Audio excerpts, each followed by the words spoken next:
When I was 9 years old, I was growing up in New York City, and I wrote an essay entitled "Air Pollution is Bad for People and Animals Too." I remember large, black, flaky soot falling from the sky, and it would settle on our window, and if you touched it, it would smear a black goo that you could never clean off. And this is actually what's led to my career. Today, I'm the Glenn E. and Phyllis J. Futrell Distinguished University Professor at North Carolina State University.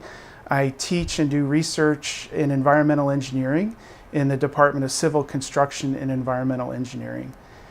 My students and I do work in several areas, the main ones of which are measurement and modeling of the activity, energy use, and emissions of on-road and non-road vehicles, and measurement and modeling of human exposure to air pollution. My group and I have also over the years looked at developing new methods for quantifying uncertainty in environmental risk models and looking at uncertainty in the assessment of new emission control technologies, especially for power plants.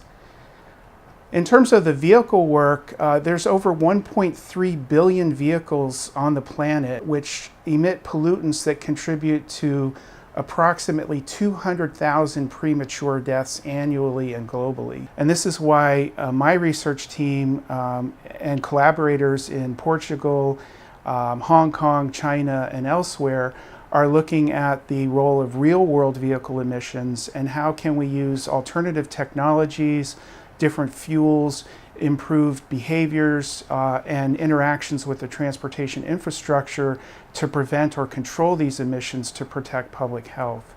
And this work has been influential and widely cited by the U.S. Environmental Protection Agency, the U.S. Department of Transportation, and others.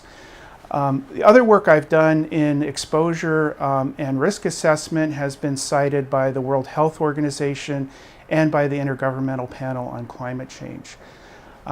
In terms of the work I'm doing on exposure, I'm a collaborator on a large Hong Kong-based project where we're measuring and modeling personal exposure to multiple air pollutants. And the purpose of this is to give individuals and businesses the tools they need to make their own decisions about how to reduce exposures. In general, the work I do is policy relevant, and I believe there's a strong role and need for science and engineering to solve pressing problems of today, both locally, nationally, and globally.